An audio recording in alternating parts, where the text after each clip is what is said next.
Hi Marcus, how are you? Everything okay with you? I'm fine. I'm fine. I'm enjoying my 10th cup of coffee for today. So yeah, I'm great. Yeah, good to hear that. Now, That Where Is Your Stink is your new album that will be released in October, 21st of October, right? Yeah, that's true. That's Yeah, true. and I think as I just said, I think Avatarium have developed their own sound throughout the years, and that's a really good thing. How would you describe Death Where Is Your Sting in your own words? Um, a good question. You know, that's always the the question for all the musicians to answer. That's kind of hard. But we have three keywords, and that's our music has to be dark, heavy, and poetic. That's the three keywords we have, and I think that describes our music quite well, actually. You know, we have the doomy influences, of course. We come from Leif Edling from Candlemass was, you know, he was a part of the creation of the band. The band wouldn't exist if he without him, because he wrote the entire first album. So we have that heritage from him. But another heritage from him is that he has an extreme integrity, and he always, you know, follows his heart music wise, what he wants to do, and that's what one of all the things we learned from him. So that's what we also try to do. So I think you can hear in our music, you can hear the doomy elements, the really heavy and slow and dark and melodic, but you can also hear influences from like Americana, like blues, gospel. You know, you can hear a lot of different, and jazz. You can hear a lot of different things in our music, and that's what I think Avatarium is. It's a place where you can go from extremely heavy stuff to an acoustic guitar and light and emotional and fragile stuff. So that's what Avatarium is about, I would say. Yeah, and you have been like that since your beginning. Like for song Moon Horse, it was really like that also. Yeah, exactly. Moon Horse is very, you know, it's kind of funny because it's the first demo we made, and I think it was the first song we recorded, and that song is like, it has everything Avatarium is all about. Yeah. Because the lyric is amazing. It's a beautiful lyric, and the acoustic guitar is like this kind of like 60s singer-songwriter. Yeah. The verses and extremely heavy riffs, and there's new riffs all the time. And the song is 9 minutes, 9 minutes long. And like, yeah, always growing and evolving. Yeah, and it's so it's like I think it's still our most popular song. If you check like plays on these digital platforms, and it's like it's long, so it's amazing. Yeah. Which also tells us that our fans are really music listeners and music lovers, and they really take the time to listen to music and understand it. And that's an extremely big gift for us, I would say, as a band, to have this kind of fans. We're not the biggest band, but we have these fans that really allows us to grow musical wise, and because it is a give and take situation, and they keep on following us and keep on encouraging. And we try to do the absolute best we can musical wise, you know, for us and for them. So that's a great relationship, and I'm very happy about that. And I think that Avatarium is like poetry, but like in music. Like, you know, it's a strange feeling. It's a thing that you feel inside yourself when you're listening to it. Not like some different genres. Even in metal, you know, it's something for enjoying. Avatarium is different. Do you agree with that? Yeah, when you said that, because I used the word poetry, but when you said it now, I came to think about how important that is for the music as well, because the lyrics, or every time when we arrange the songs, we always talk about the lyrics. What's the lyric about? How can we transfer this into music? How can we interpret this in music? And so I think it's very important. And also, one thing with poetic lyrics is of course in the eye of the beholder what is poetic and what is not poetic. But one thing is that you don't write, you don't tell people exactly how to understand the lyric. It's open for interpretations. Yeah. I think that's makes it more exciting, because then you can understand a lyric, different from in different times, and that is a very cool. Depending on your mood, you understand the lyrics in a different way. Exactly. And for me, it's, I think of some of our lyrics sometimes, and I'm like, okay, yeah, maybe this is what it could also be about this, and and that creates a creative process. And that's also what we talked about before the interview, in being a person and not just copy from everyone else. So if you read a poem and start to try to understand it, you will hopefully find your own thoughts and develop your own person because of that. So I think it's important. Yeah, and also your own opinion when you. Yeah, exactly. Now, Death Where Is Your Sting is quite a mysterious name for an album. What is the story behind it? The thing is what it became. There was also, we talk about lyrics, and usually during the process now it's me and Jan who writes the songs, the lion part of the songs. We have other people as well, Leif Edling, among others. But during the process, we talk a lot about the lyrics. Jan writes the lyrics, but it's like, okay, what do we mean? Where are we going? We need to have some kind of meaning with the lyrics for the song to have a meaning. Because for us, it's always really important that the lyrics and the music, they need to fit with each other. Yeah, we talked a lot about that, and I think it's like, I think when we kind of found the angle that is like Death Where's Your Sting, it's about you feel the presence of death. And maybe like when the pandemic and everything, people talked a lot about death in a new way that we don't do as much in our society, in our culture, because we talk. Most people never talk about death. We do it because most common people they just live their life like there is no death. And when death comes, they're like shaking their fist to the heavens or downwards or wherever they check it, and like, oh, this is not fair. No, it's not fair, but it's life. That's how life is. We die, we live and we die. That's how it is.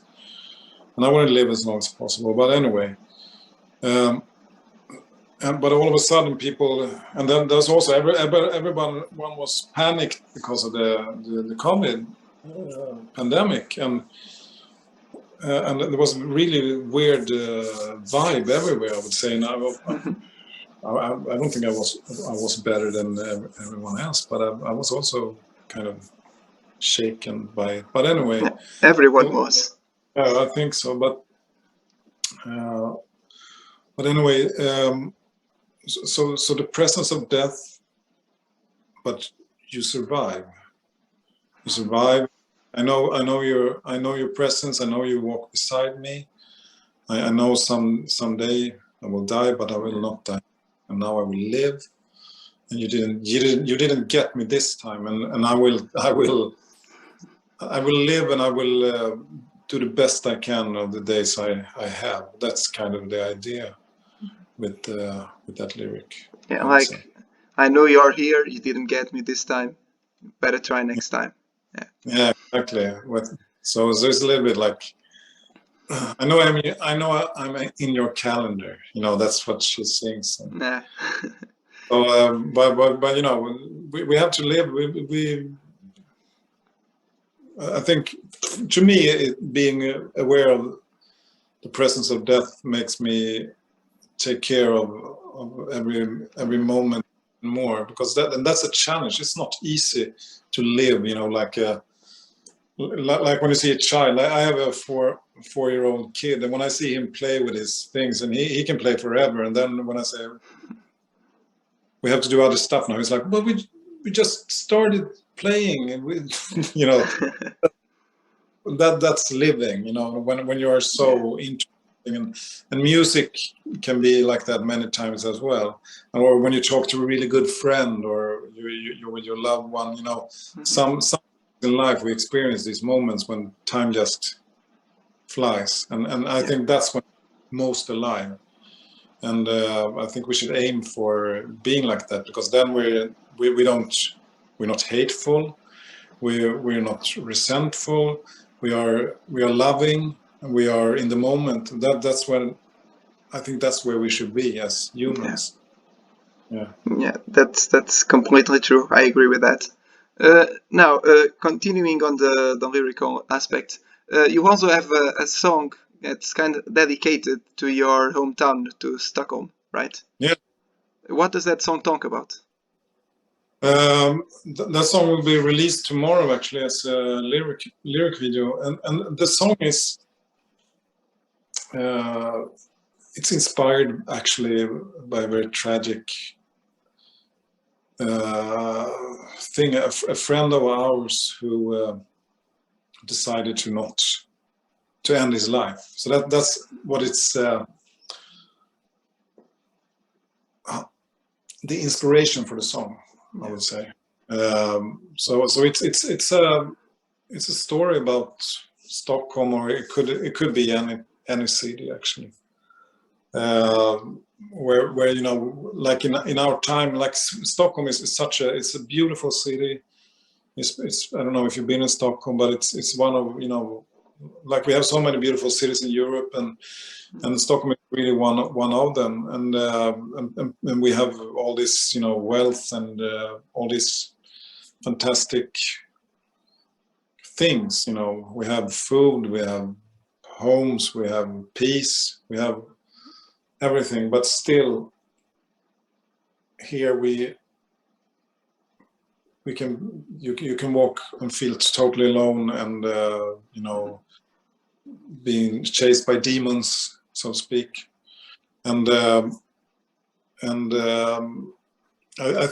think that we in our culture need a little bit more than just the material things, because we focus so much on material things, and this has nothing to do with our friend, I would say, but it's also I think it's not everything. It's not enough for us to just be wealthy, and you have to have a connection with something.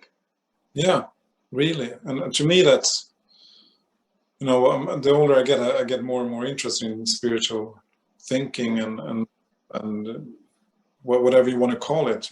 But if you want to call it like a force of love, or like energy, a big loving energy, and trying to be in that, and share that, and be like a mirror of that. I think that's very important. And I would hope that we started to talk a little bit more about things than just, it's when someone are sick and don't feel good, it's only in Sweden. We only talk about medication. It's how can we, the soul, how can we? Mm-hmm. Maybe the soul is broken. Maybe we need something else. Medication maybe sometimes can be good as well, but I believe very much in because it can cure the body, but maybe it can't cure the soul. Exactly, and to me, I know, for me, how things have been up and down in life, and I know how you can,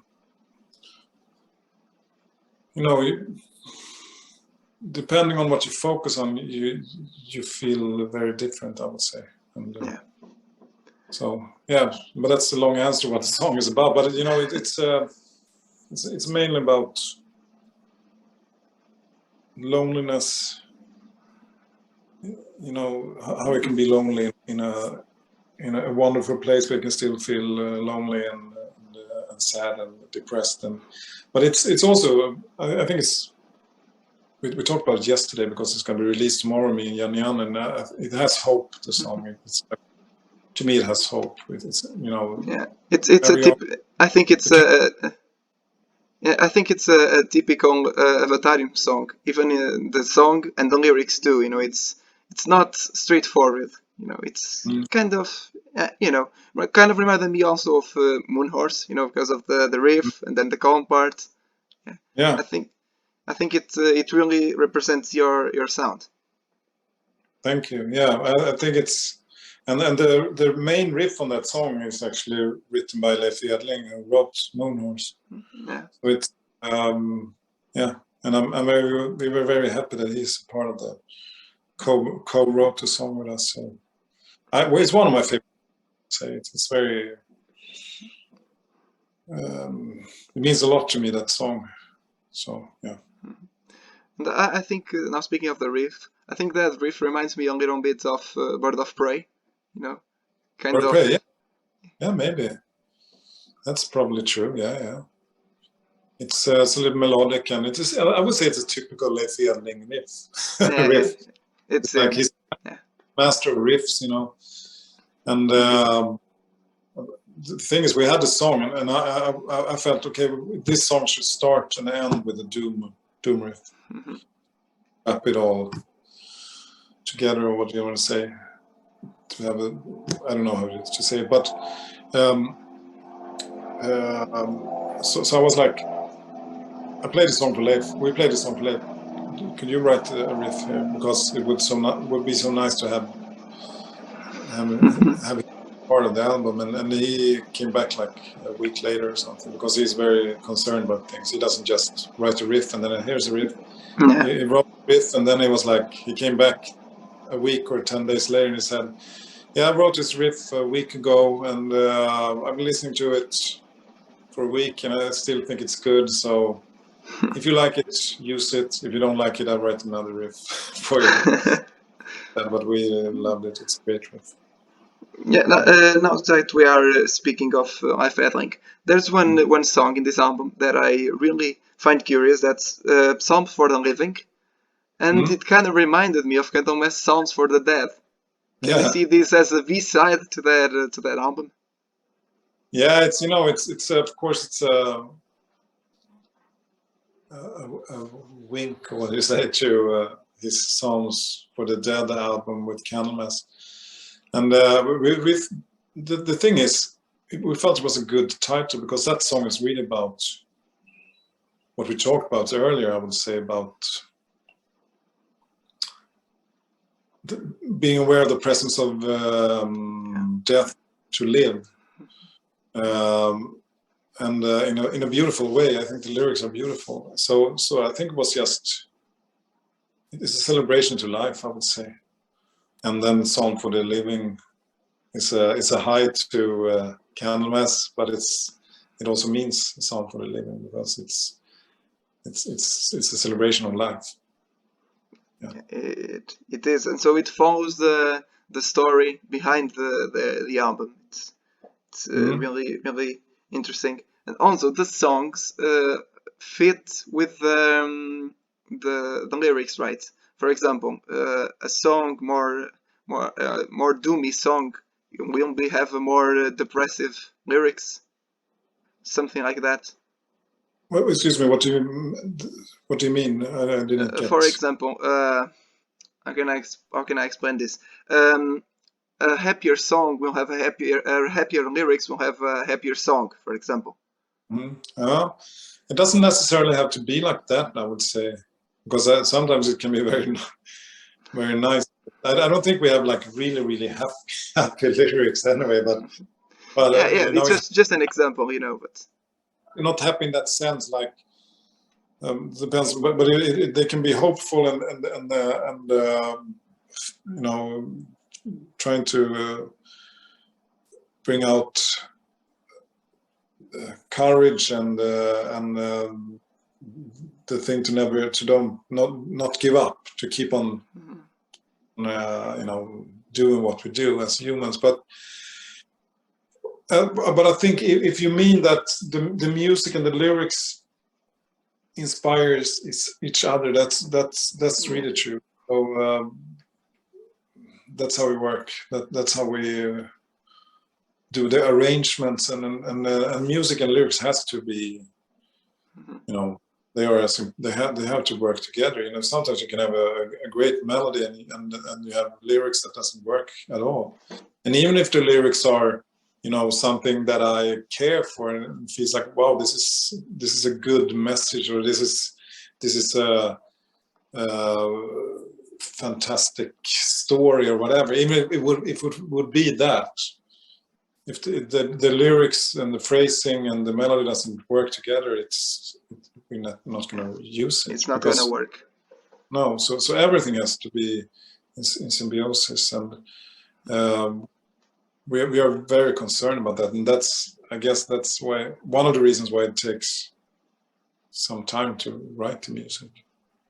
Yeah, and for the first time you played some cello in this album. It was also you, right? Yeah, I think there maybe has been like a hidden cello somewhere before, but this time it's we have. On the first song, we have Svante Henriksson who plays. I don't know if you know him. He's one of the Sweden's greatest cello players. So he is a part of that song, and he did the cello arrangement for that song with the kind of guidelines from us, kind of what we wanted. We had the song and we sent it to him, and then he makes this amazing cello solo as well. Which is, he's like the only person in the world who can play the cello like that, that I know, because it's like a mix between violin and electric guitar and cello. Yeah, it's really a unique sound. At first I was confused. I was confused if it was violin or cello or even harmonica too. Then yeah, he's amazing. He's he was my idol when I was a kid, because he played with Malmsteen, and I watched him on a live show, and instead of doing it, because he played bass with our Swedish guitar hero in Malmsteen, and instead of doing the bass solo, he picked up a cello and played like a Bach. I remember that because I played the cello as well, but not like him, not in the, not even close, and I remember that still as a kid, I was like, wow, what an amazing musician. So for us, for me, it's also a big honor to write a song together with him and have him play on our albums. To me, it means a lot, actually. I haven't talked about this in any interview because no one asked me that much about that song this far, but maybe people ask me, but I haven't talked about it. And then now when I talk about it, I realize it's very important, because he's one of my, he's amazing. And he's my old hero, So, and so he plays the cello and arranged on the first song. And then we have violins on Stockholm, the chorus. Played by an amazing girl, she's called Hanna. And she also plays on the last song, Transcendent, instrumental song. Yeah, so it wasn't the cello again on the last song. No, that was a violin. Okay. Because you see, the melody on the last song is also, I think, the same as on the first one, right? Or similar to that one? I don't know. I haven't thought about it, but I don't think. I think I saw it as like an opening and closing act. Both songs. It really works really good. Yeah, they kind of work together in a way. It's like, so it's a good, so they kind of, yeah, they work together anyhow. So yeah. And you know, to use a violin was also because the violin parts are all written and arranged by me, but it's I think I want to work more with, you know, cellos and violins, and also like we have a lot of acoustic piano on this album instead of, you know, not using the sample piano and everything. I was, you know, I had 3 different pianos, acoustic pianos, because I was in the studio, and we had 1 grand piano and we had 2 upright pianos. So there's a lot of, there's not much, you know, classical keyboard on this album. Most it's like a little, maybe there's a little organ, some Rhodes, Fender Rhodes, and acoustic pianos. Yeah, and one thing I missed, like from comparing to your past albums, was Hammond. I think the other albums had more Hammond organ than this one, right? This album doesn't have much Hammond at all, and we wanted to, because on some albums we had so much Hammond. So on this album we wanted to try something different. So it's more acoustic than the Hammond, and there's a lot of guitar, you know, overdubs, you know, like years of what is called different guitars, like with Ebo or with slide, or making different atmospheres to the songs. Yeah. There's not that much keyboard on this album as we usually have. And well, you know, every album has to be different. Yeah, indeed. And this is also your first album with your new keyboard player, is Daniel Carlson. Yeah. Did he have any influence on that part?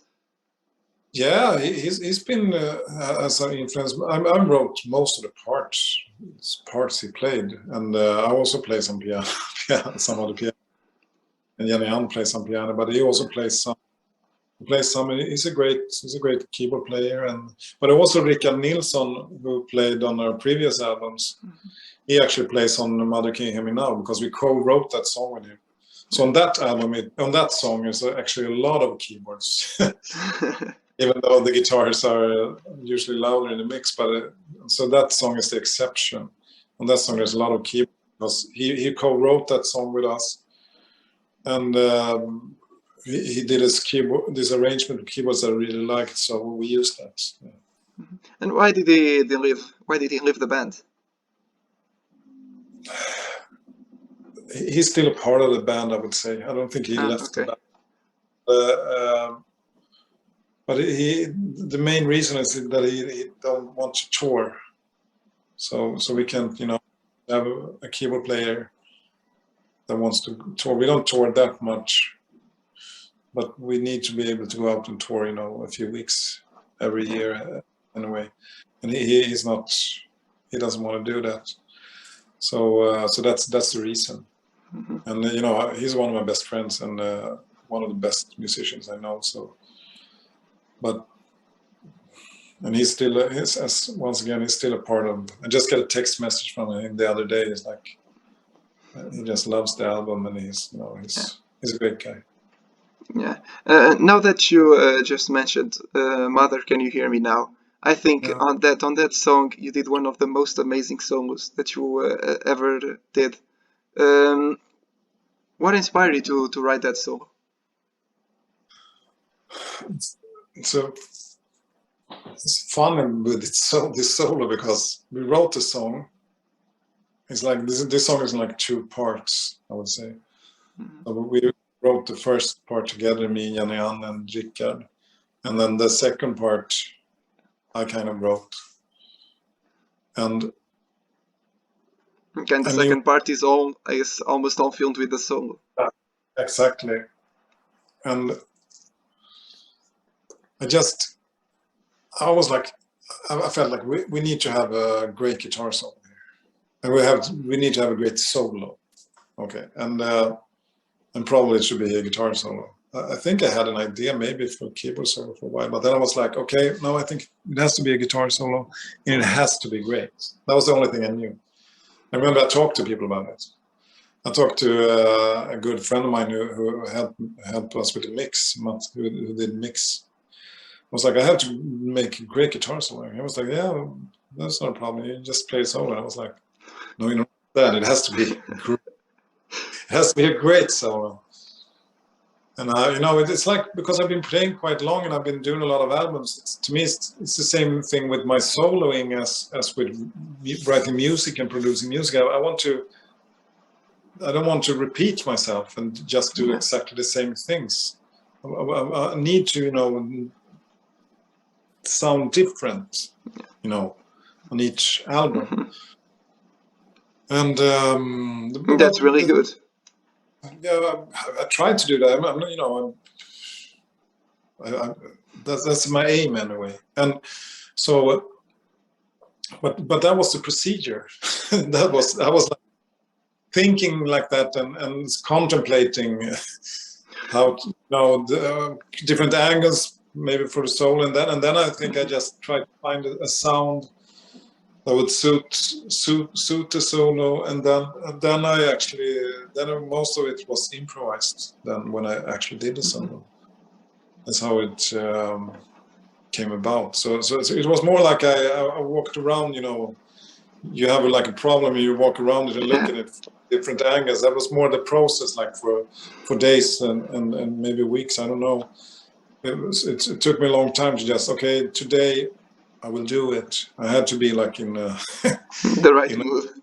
In the right mood, and then I haven't listened to it for a long time. I will do it, but I also remember it as a good solo. But I'm very happy you like it, and I heard other people mention the solos. I'm very happy about that. Yeah. Playing, trying to be soulful if you're playing. I think you need to be in a certain mood, and it's you need to be really honest, because just because you play some slow phrases, it doesn't become a great solo. You need to be there. That's also like we talked about, feel it. Yeah, and then you have to know, of course, okay, this is good, this is not good. So you need to know that, but it's just you have to be in the zone. It's a little bit like a transcendent vibe when you are there, and it's not easy to be there all the time, but sometimes you manage to be there, and that's the aim. Once again, that's when you're alive. That's once in a lifetime opportunity to do some things like that. Yeah, I think I'm a big fan of Neil Young, and I read his biography, and he talked about. He said, like, mentioned like contact with the higher spirit, with spirit. I think he says, and like being open when he writes music, and I think that's the thing. And I know a lot of us musicians and songwriters, we try to be there, and creative people. And that's, some people just call it when you're in the flow, when you have flow, but that's like when you're open source and things happen, and it's not like that happens now and then. It doesn't happen all the time, but when it happens, it's like freedom. Ask you about your composition process. So what did you do? Did you try anything new while you were writing for this album? Probably, but it's one new thing I think is that we co-write, because when we wrote songs, because on the previous album, the songs that me and Jan wrote, we just wrote them, me and her, and this time on 3 songs we co-wrote with Svante Henriksson, and as I mentioned, on Love Like Ours, and Leif Edling on Stockholm, and Rickard Nilsson on Mother Can Hear Me Now. So that would be one different thing. Apart from that, I think it's kind of the same procedure. It's usually, most of the time, it starts with me showing ideas for Jan. What do you think about this? And now and then she kind of really likes an idea, and we start to then we start. That's like our excuse me. That's our okay. our key to start working on a song. And I think that's how we work. But the deal is kind of both of us has to like it. Then it's if both it's great. It's a good song or a great song. Then we use it. And then if both of us are interested. Some songs one like the song more than the other and kind of carries the song, and then others it can be different vibes and then it goes forward. Sometimes it starts with a lyric, with a phrase or something like that, or a phrase and a little melody, and that Jenny comes up with, and then we work from that. So it's like a motto. Yeah, and that's how it starts, and then we kind of go back and forward. And okay, well, what about this? And usually it's not like we sit down in one day and then it's done. It's more like we try something and then we both go away and think a little bit and then talk about it again. So it's usually like a quite long process, but it's not like we sit like 8 hours a day. It's more like brief moments, like 2 hours, 3 hours, and then next time, so because I think that's better for the creative process, and usually we're working with a lot of songs in parallel as well at the same time. So, and also I was producing the Candlemass album that's going to be released in November at the same time in parallel. So that was also a part of the process. Always, one day working with Avatarium, next day with Candlemass. So I was always a part of Candlemass as well, which was also very inspiring, and also told us how to not do, because we don't want to sound exactly like Candlemass. That was also quite important, I would say. And working with Leif Edling and see him write songs and see him arrange songs is really inspiring. So that's I know just by being together with him, I become a better songwriter. That's how it is. He's really one of the biggest songwriters that ever entered the world. He's amazing, and I saw an interview with Quentin Tarantino when he said when they asked him, like, who do you want to, what director would you like to meet to get inspired? And I think he said Scorsese. I think he mentioned Scorsese, and he said like, I would like to have dinner with him once a week. And it's like, not because I want to copy his style, because he has his style, I have my style, but just to sit and talk movies with him on a regular basis would make me a better director. Yeah. And that's the same thing with you and Leif Edling. Exactly. So I'm very grateful that I'm able to work with such an amazing songwriter, because he is something special indeed. And where can we see his presence more vividly in this album? Because he only co-writes one song, and usually had more things, worked more, more songs on the previous albums. Where can we see his works here? Yeah. I think his presence is all around, because he's part of the creation of Avatarium. So his presence is all around, and his presence is in the keywords, and like dark, heavy, and poetic, because he came up with this. That was the only thing he said when he wrote the first album. That's the only thing I know how I wanted to feel, and that's what we still follow. So his presence is there, but another thing is, like, when I've been talking to Leif, when he asked us to start to write songs, he was the one who asked us to do that. When we did EP, All I Want EP, which was, I think, before Girl with Raining Mask. I can't remember. I think it was. Anyway. Before, I think, yes. Yeah, I think so. And I said, okay, yeah, we can try to write a song. That would be fun. And I said, well, do you have an idea what the song should be like? And he was like, the only thing he said was like, shouldn't sound like my songs. No use for you to write songs. That's the only thing he said. So I was like, great, thank you. And then we wrote Deep Well, and that was the first song we wrote together. And so he always been kind of pushing us to write songs. So yeah. So his presence is always he's like my elder brother, brother and mentor, and he's always. Almost always when I write music, he's somewhere, somewhere in the process.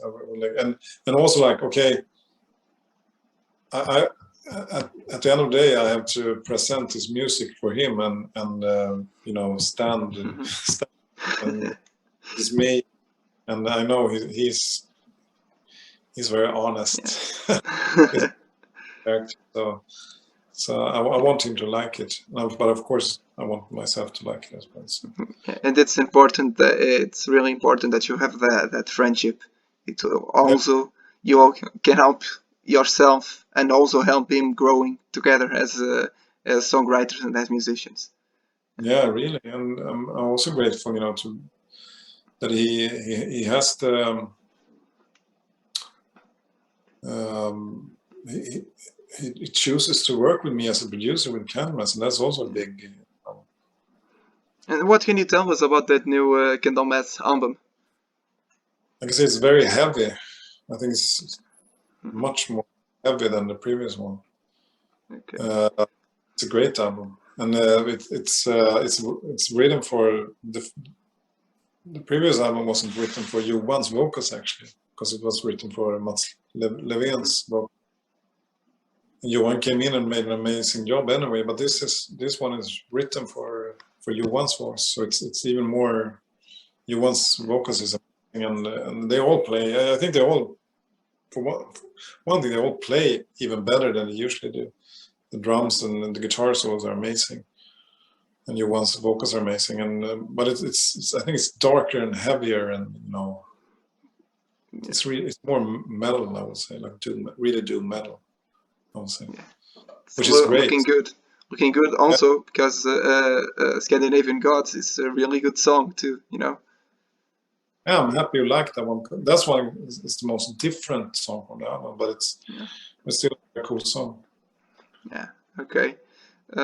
Now, moving back to Avatarium, which are you already said that you don't tour that much, but which are your touring plans for this album? Are you planning on coming to Portugal? We would love to come to Portugal, but it's nothing booked yet. I love Portugal. I love Porto and Lisbon. That's the only places I've been in. But I'm a big admirer of the wine from Portugal as well. I think it's one of the best wines, I would say. But I would love to come to Portugal, and hopefully we can do that. Let's see. Really looking forward to that. Okay, that's it. Thank you, Marcus. It was an honor to do this interview with you.